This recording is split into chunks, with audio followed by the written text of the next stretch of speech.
Hello and welcome to episode 2 of Beginner's Guide to Florida.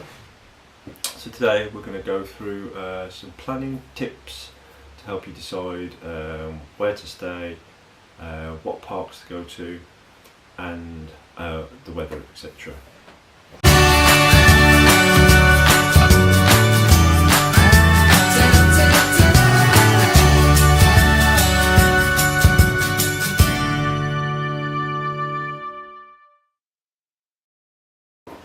A lot of questions that are asked, is Florida just about Disney? In my opinion, no. Even though we do go to Disney every time we do go to Florida, you can take up a lot of your holiday just by going to Disney, which is what a lot of people do. Disney itself consists of 4 theme parks, 2 water parks, and they are, as I said in my last video, they're quite vast. So you can spend a couple of days in each park. One thing I've found over the years I've been going, September is the main time we have been. We have been in July as well.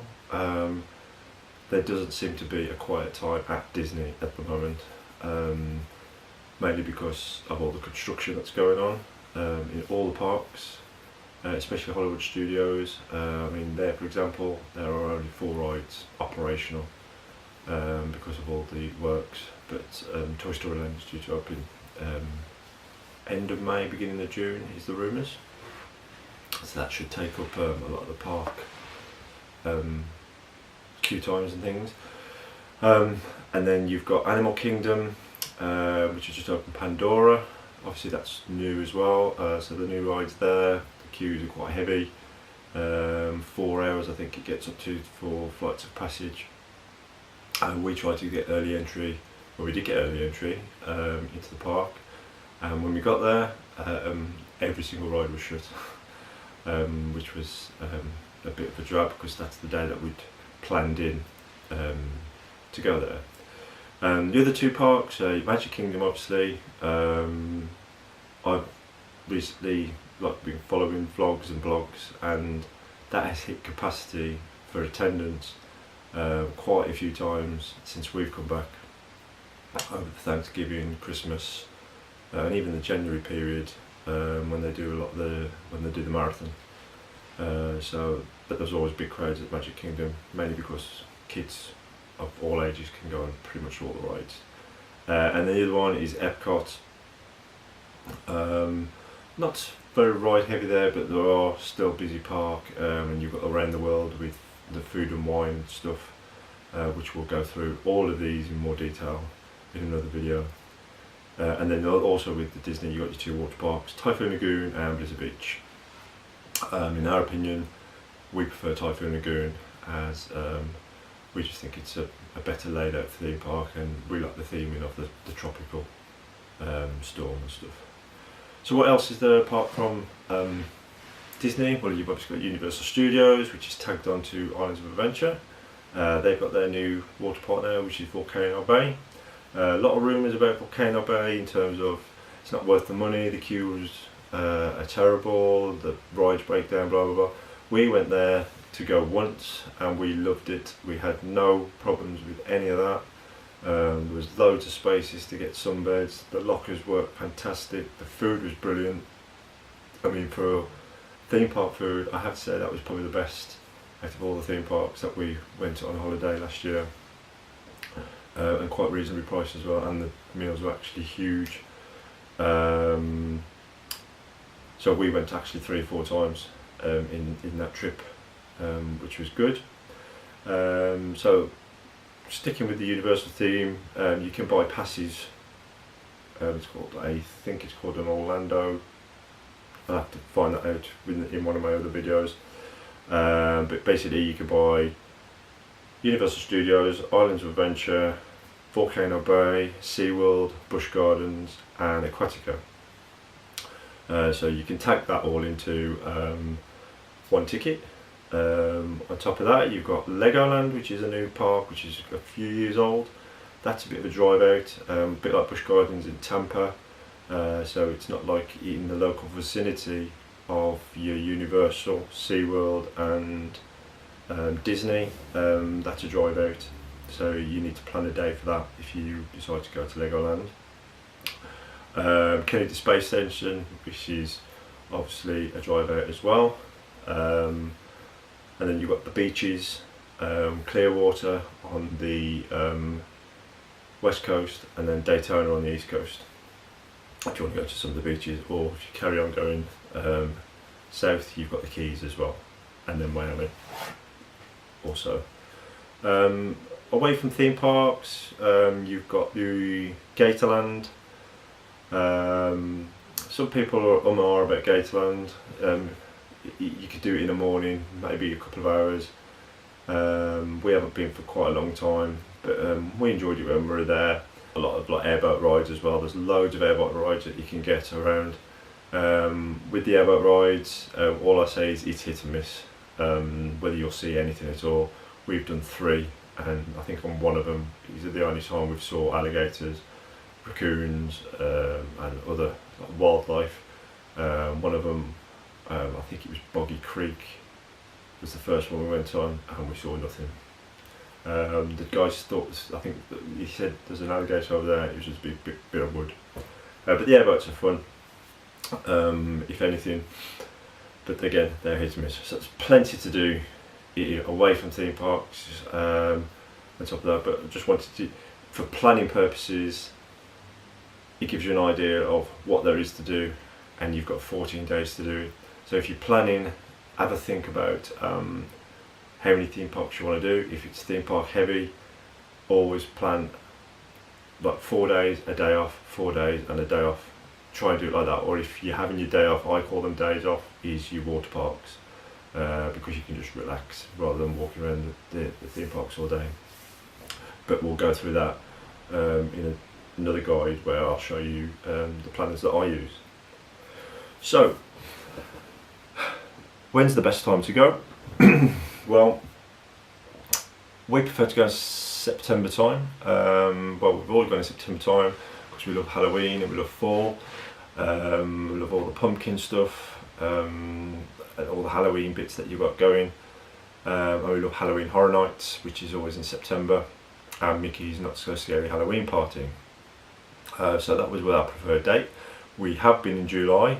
It was very hot and very crowded because fair enough, we didn't catch the UK breaks, but every single state in America is off. We didn't know this, and you've got all the South American tour groups as well there. So you turn around and you'd have a queue. For example, we went to queue for the Hulk. It was a 5-minute queue. I went on it, come off, it went up to 3 hours. Literally within the 5 minutes I would walk around on that because of all the tour groups. And the same ones seem to follow us around every single park that they were in. So we vowed we'd never go in July again. Not because of the heat, just crowd levels were not to our liking. I think that's the only other month that we've actually been in. My parents have been in January, and I think they've been in November as well. The queues are a lot easier, but that was quite a few years ago. As I say, Disney doesn't really have a quiet time anymore. Universal, you can hit them because it's not as popular, mainly because the rides are geared for the older person, which is why Disney's so popular in itself. So temperature wise, you're looking at from January through to December.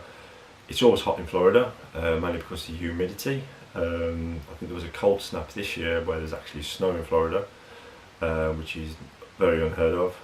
But the temperatures range from January to the low 60s all the way through to mid 70s through March, April, and then into the high 80s June, July, August, and then dipping again down to your low 80s, mid 70s in October, September, October and November. So as I say, it's always hot all year round. Your humidity is going to be worse in obviously the summer months, but we found September to be quite decent with the temperatures as well. But obviously if you're going to plan that, you need to plan obviously what temperatures suit you, and arrange your school holidays as well. The temperature, touch wood, we've never been hit by them, but hurricane season in Florida runs through June through to November. Whether you pay attention to that, it's up to you. I think it's quite fun, waking up in the morning, having a look what tropical storms are brewing, and see if it's going to hit. We literally missed one by a week and 2 days last year when we went. There was quite a lot of devastation. It was supposed to be the strongest hurricane that's hit Florida in quite a few years, but I think it dodged just at the end and hit the Caribbean more. So yeah, from June through to November, because of the temperature and the humidity, you're going to get a lot of tropical storms, and it rains quite a lot as well. Some days it will rain every day, but it's literally like 10 minutes and then it'll stop, and then like 20 minutes and then it'll stop again. So don't get deterred by the rain. If you're looking at the weather apps, when you're looking at them, it's showing thunderstorms every day when you're looking at your 10-day forecast, because it just means that's what's forecast for today. And it tends to rain more in the afternoons than it does in the mornings. So be on a lookout for that. So apart from your weather, the next thing to look at, I think, when you're planning your holiday is, well, there's 2 airports you can fly into. So you've got Orlando International and you've got Sanford. Sanford is the one that's about an hour and a half away, depending on where you're staying. Takes about an hour and 20 minutes to get into Disney from Sanford. About an hour to get to like the Universal International Drive area. So Orlando International is the closest, anything from 20 minutes to half an hour, depending on again where you're staying. And I think at the moment Thompson is the only airline that flies into Sanford. The rest of them do fly into Orlando International, which is why it's busier, which is why it takes longer to get through customs. To get through customs, you want to not allow yourself, but you want to prepare yourself. Anything from half an hour to a couple of hours, depending on how many flights are landed at the same time as yourself. And like I say, Orlando International is the busiest one of those airports. Another thing to factor is, once you've got through security in Orlando International, there are stairs that you have to go up. There's no elevators. So if you've got a lot of excess baggage, security do take it off you and then put it on a conveyor belt, which sends it to another belt, which is on, I think it's on the 2nd floor of the airport, which is where all the car rental places are. And it can take up to an hour for that to come back through. We were quite lucky. It took us another 40 minutes to get our luggage, because we got done by that. But while I was waiting for that, I sorted the car out while Lucy was waiting for the bags to come off. So bear that in mind as well. Flight length, with all flights, wherever you're flying from, obviously, we fly from Manchester or Birmingham. I have flew from Gatwick as well. It's anything from 8 to 9.5 hours to get to Florida. So obviously be mindful of that, whichever flight you go on. So planning the holidays itself, obviously depending on how many days you want to go. The most common is 14 nights. So what I'll talk about now, rather than getting into loads of other stuff, is booking it yourself or go through travel agents. Either way, it's as cheap or as expensive as you want to make it. If you're going to stay at Disney, fly with Virgin, it's, you're looking at top dollar for that. Virgin, I've always found, is the more expensive of the flights. Obviously you're paying for the brand, but they are bigger planes, and you do get a lot more in the flight as well. In terms of entertainment, you get free drinks throughout the flight, even though that is now across all brands. Virgin were the one that did that first. Thomson only did that last year. Used to be just for premium economy and Thomas Cook, and now it's for premium economy and economy. You get free drinks throughout the flight. But as I say, so if you're going to book it yourself, for flights you have to pay them up front. You can't pay in instalments, and it's 11 months prior to your departure date. So you do have to wait a little bit longer if you are planning like 2 years in advance like we do itself. One thing you have to check as well when you are booking it, make sure that you are covered by ABTA in case anything does fall through. Another tip, if you've got the money in your bank account, pay for it on a credit card, because if you do, something does happen, you're covered on your credit card to get that money back, and you can pay it back straight away, obviously, because you've got that money. And as soon as you've booked it, get your travel insurance on top of that, because again, anything happens, at least you're covered on your travel insurance. So shop around for the flights. Skyscanner is a good one for that. It will list every single different airline in that is available, the cheapest ones. Your cheapest flights are going to be the ones where you have 1 or 2 stopovers. Because we've got 2 small children, that's not feasible for us. You can get cheaper flights if you fly indirect.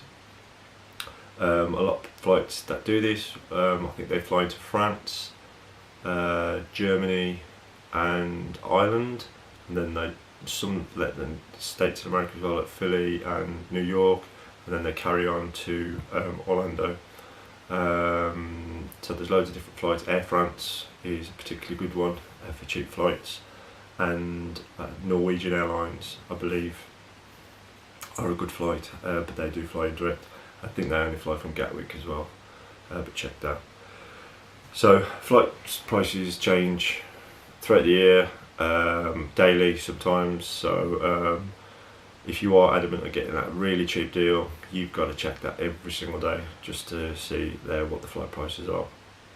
At the moment I think they range anything from £400 to £600 per person, if you look at economy flights. And then your premium economy obviously differs per flight you go with as well. Like Virgin again is one of your most expensive, and British Airways, if you're looking at that. In terms of hotels and villas, etc., I've only stayed in a villa once, and that was with my parents. They've always stayed in villas, and even though we went on our own, we stayed in Josh Drive, but had a couple of days in their villa. I do like a villa, but if I'm going on holiday, I like to stay in a hotel. It's just my preference.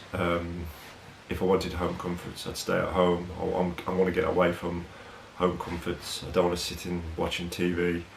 I like the communal aspect of a pool in terms of the atmosphere it creates, rather than just having a pool in your back garden as it was.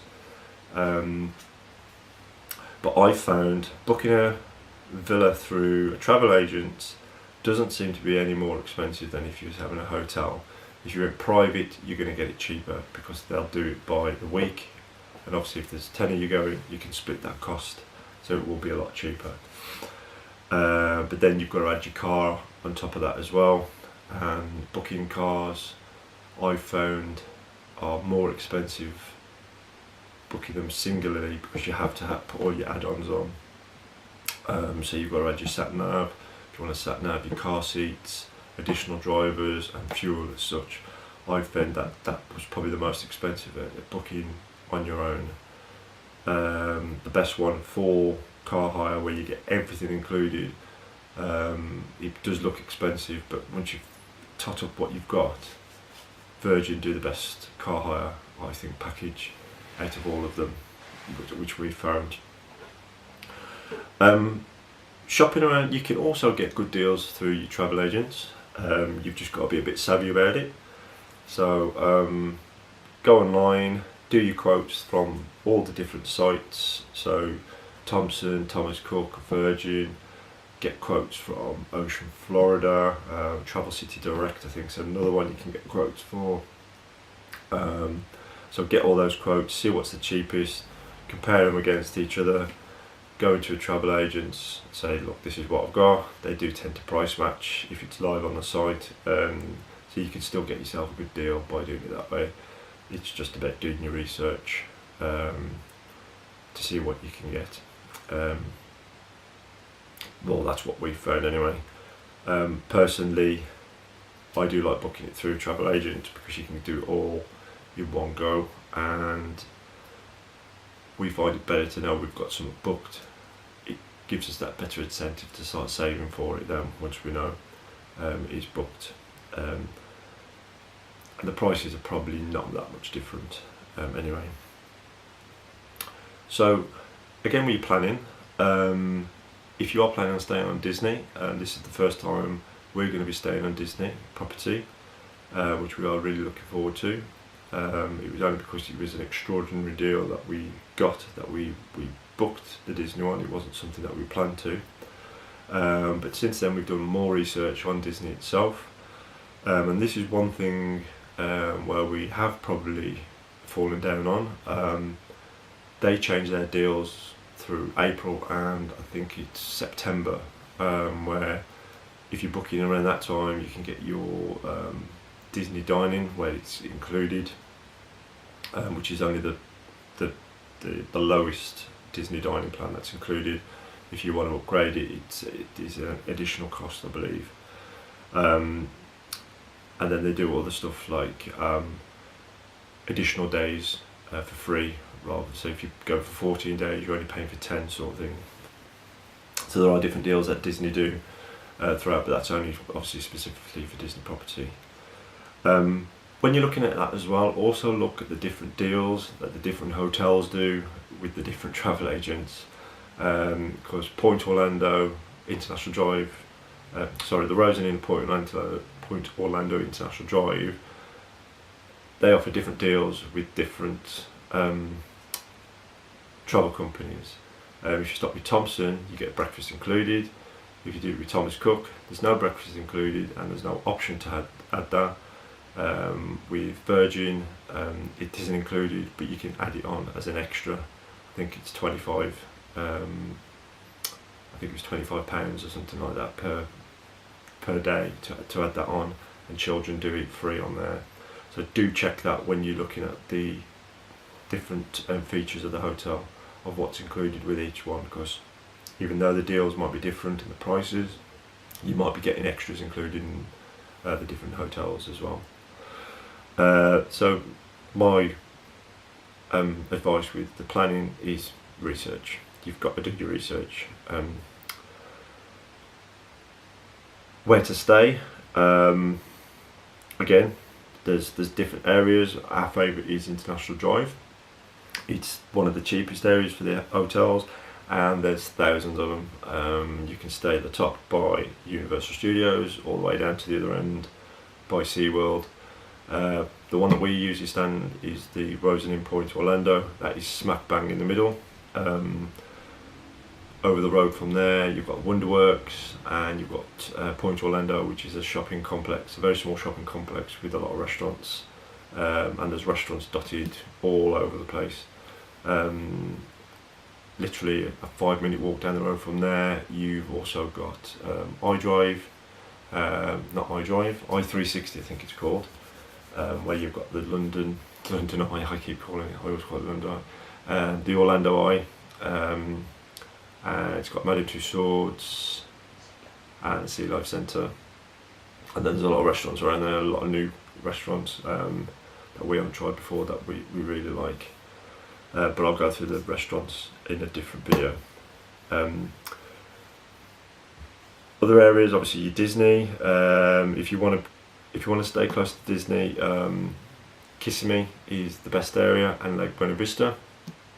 You can get good hotels there, and villas at a reasonable price. It just means you've got to drive into the Disney property itself, and I think they do have hotels actually in the grounds of Disney, but not actually on Disney, if that makes sense.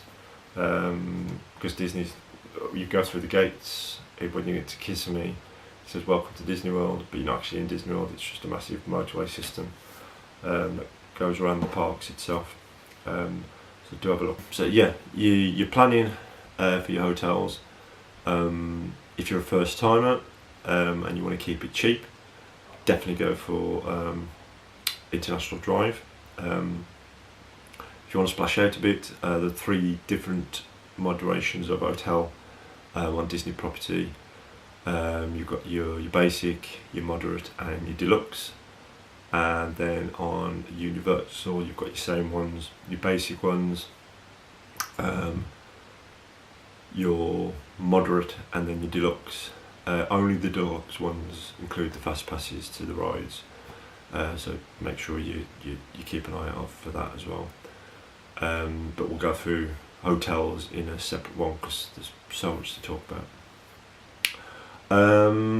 So that's about it, which we'll talk about today. The only other thing is you need Estas, ESTAS. You need those each time you go. They last for 2 years. At the moment it costs $14 per person. I'll put a link down below for the correct link for the site, because a lot of people, they get third parties that do sell Estas, but they're charging them £90 to £100. The official government site costs $14. So make sure you have one of those before you go. So that's it. I'll go through hotels and tickets in detail in my next video. So I hope you enjoyed this planning trip sort of thing. Again, if you've got any questions that you want to ask me directly, there's Twitter links down below probably, and obviously just comment in the field, and I'll answer any questions as well. So thanks for watching, and I'll see you next week.